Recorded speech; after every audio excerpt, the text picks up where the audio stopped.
ಇಂದು ನಾನು ಹುಣಸೆಕಾಯಿ ಚಟ್ನಿ ಮಾಡ್ತಾ ಇದ್ದೇನೆ। ಈ ಹುಣಸೆಕಾಯಿ ಚಟ್ನಿ ಒಂದು ವರ್ಷದವರೆಗೂ ಇಟ್ಕೊಂಡು ತಿನ್ನಬಹುದು। ಉಪ್ಪಿನಕಾಯಿ ತರ ಇದು ಸಹ ಕೆಡಲ್ಲ। ದಿನನಿತ್ಯದ ಅಡುಗೆ ಆಹಾರ ಪದಾರ್ಥಗಳಲ್ಲಿ ಹುಣಸೆ ಹಣ್ಣನ್ನು ನಿಯಮಿತವಾಗಿ ಬಳಸೋದ್ರಿಂದ ನಮ್ಮ ಆರೋಗ್ಯಕ್ಕೆ ತುಂಬಾನೇ ಒಳ್ಳೆಯದು। ಹುಣಸೆ ಹಣ್ಣಿನಲ್ಲಿ ನಾರಿನಾಂಶ ಹೆಚ್ಚಾಗಿರೋದ್ರಿಂದ ಕೊಲೆಸ್ಟ್ರಾಲ್ ಅಂಶ ಹೊರಹಾಕುತ್ತೆ।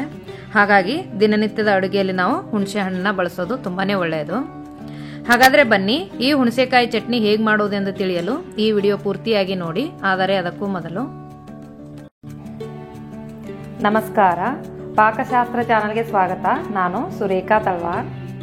ನಮ್ಮ ಚಾನೆಲ್ಗೆ ಸಬ್ಸ್ಕ್ರೈಬ್ ಮಾಡಿಲ್ಲ ಅಂದ್ರೆ ದಯವಿಟ್ಟು ಸಬ್ಸ್ಕ್ರೈಬ್ ಮಾಡಿ, ಹಾಗೆ ಪಕ್ಕದಲ್ಲಿರೋ ಬೆಲ್ ಐಕನ್ ಪ್ರೆಸ್ ಮಾಡಿ। ಬೆಲ್ ಐಕನ್ ಪ್ರೆಸ್ ಮಾಡೋದ್ರಿಂದ ನಮ್ಮ ಹೊಸ ವಿಡಿಯೋಗಳ ನೋಟಿಫಿಕೇಶನ್ ನಿಮಗೆ ಬರುತ್ತೆ। ಹಸಿ ಹುಣಸೆಕಾಯಿ ಚಟ್ನಿ ಮಾಡಲು ಬೇಕಾಗುವಂತ ಪದಾರ್ಥಗಳು: ಹಸಿ ಹುಣಸೆಕಾಯಿ, ಹಸಿರು ಮೆಣಸಿನಕಾಯಿ, ಸ್ವಲ್ಪ ಇಂಗು, 1 ಟೇಬಲ್ ಸ್ಪೂನ್ ಅಷ್ಟು ಜೀರಿಗೆ, 1.5 ಟೇಬಲ್ ಸ್ಪೂನ್ ಅಷ್ಟು ಮೆಂತ್ಯಕಾಳು, 1 ಟೇಬಲ್ ಸ್ಪೂನ್ ಅಷ್ಟು ಎಣ್ಣೆ, ಅರ್ಧ ಟೇಬಲ್ ಸ್ಪೂನ್ ಅಷ್ಟು ಸಾಸಿವೆ, 1 ಗಡ್ಡೆ ಬೆಳ್ಳುಳ್ಳಿನ ಸುಲಿದಿಟ್ಕೊಂಡಿದ್ದೀನಿ, 1 ಟೇಬಲ್ ಸ್ಪೂನ್ ಅಷ್ಟು ಅರಿಶಿನ ಪುಡಿ, ಉಪ್ಪು 1.5 ಟೇಬಲ್ ಸ್ಪೂನ್ ಅಷ್ಟು ಉಪ್ಪು। ಇಷ್ಟು ಹುಣಸೆಕಾಯಿ ಚಟ್ನಿ ಮಾಡಲು ಬೇಕಾಗುವಂತ ಸಾಮಗ್ರಿಗಳು। ಇದು ಸ್ವಲ್ಪ ನಾರು ಗಟ್ಟಿ ಇರುತ್ತೆ। ಈ ತರ ನಾರೆಲ್ಲ ನಾವು ಬಿಡಿಸ್ಬಿಟ್ಟು ಚಿಕ್ಕ ಚಿಕ್ಕದಾಗಿ ಈ ತರ ಕಟ್ ಮಾಡಿ ಇಟ್ಕೋಬೇಕು। ಇದು ಕಟ್ ಮಾಡಿರೋದು ಕೂಡ ಡೈರೆಕ್ಟ್ ಆಗಿ ಮಿಕ್ಸಿನಲ್ಲಿ ಹಾಕಿದ್ರೆ ಮಿಕ್ಸಿನಲ್ಲಿ ಇದು ಸರಿಯಾಗಿ ಚಟ್ನಿ ಆಗಲ್ಲ। ಹಾಗಾಗಿ ಸ್ವಲ್ಪ ಕಲ್ಲಲ್ಲಿ ಜಜ್ಕೋಬೇಕು। ಇದ್ರ ಬೀಜ ಸ್ವಲ್ಪ ಗಟ್ಟಿ ಇರುತ್ತೆ। ಈ ತರ ಬೀಜಗಳನ್ನೆಲ್ಲ ಸ್ವಲ್ಪ ಜಜ್ಜಿಬಿಟ್ಟು ಹಾಕೋದ್ರಿಂದ ಬೇಗ ನಾವು ಮಿಕ್ಸಿನಲ್ಲಿ ಚಟ್ನಿನ ಮಾಡ್ಕೋಬಹುದು। ಇದ್ರ ಸಿಪ್ಪೆ ಬೀಜ ಎಲ್ಲ ಹಾಕೊಳ್ಳಿ, ಚೆನ್ನಾಗಿರುತ್ತೆ। ಇದು 1 ವರ್ಷದವರೆಗೂ ನಾವು ಆರಾಮಾಗಿ ಬಳಸ್ಕೋಬಹುದು। ಇದು ತೊಳೆದ್ಬಿಟ್ಟು ಬಟ್ಟೆಯಲ್ಲಿ ಒರೆಸಿದೀನಿ ಹುಣಸೆಕಾಯಿ। ಈಗ ನಾನು ಒಂದು ಪ್ಯಾನ್ ಅಲ್ಲಿ 1.5 ಟೇಬಲ್ ಸ್ಪೂನ್ ಅಷ್ಟು ಮೆಂತ್ಯ ಕಾಳು ಹಾಕೊಂಡು ಹುರಿತಾ ಇದ್ದೀನಿ।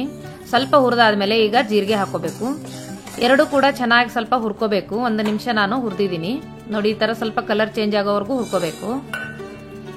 ಇದು ಎಲ್ಲದರ ಜೊತೆಗೆ ಅಂದ್ರೆ ಹುಣಸೆಕಾಯಿ ಜೊತೆಗೆ ಹಾಕಿದ್ರೆ ಇದು ಪುಡಿ ಆಗಲ್ಲ। ಹಾಗಾಗಿ ನಾವು ಮುಂಚೆನೆ ಇದು ಮೆಂತ್ಯ ಕಾಳು ಜೀರಿಗೆನ ಈ ತರ ಪೌಡರ್ ಮಾಡ್ಕೋಬೇಕು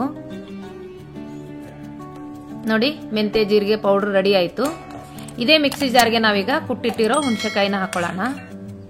ಹೀಗೆ ಹಸಿರು ಮೆಣಸಿನಕಾಯಿ ಹಾಕ್ತಾ ಇದ್ದೀನಿ, 1 ಗಡ್ಡೆ ಬೆಳ್ಳುಳ್ಳಿನ ಸುಲ್ಬಿಟ್ಟು ಇದಕ್ಕೆ ಹಾಕ್ತಾ ಇದ್ದೀನಿ, 1 ಟೇಬಲ್ ಸ್ಪೂನ್ ಅಷ್ಟು ಅರಿಶಿನ ಪುಡಿ, ಉಪ್ಪು ಹಾಕ್ತಾ ಇದ್ದೀನಿ ನೋಡಿ। ಇಷ್ಟು ಹಾಕಿ ಮಿಕ್ಸಿನಲ್ಲಿ ನಾವು ಇದನ್ನ ಸರಿಯಾಗಿ ಪೇಸ್ಟ್ ಮಾಡ್ಕೋಬೇಕು।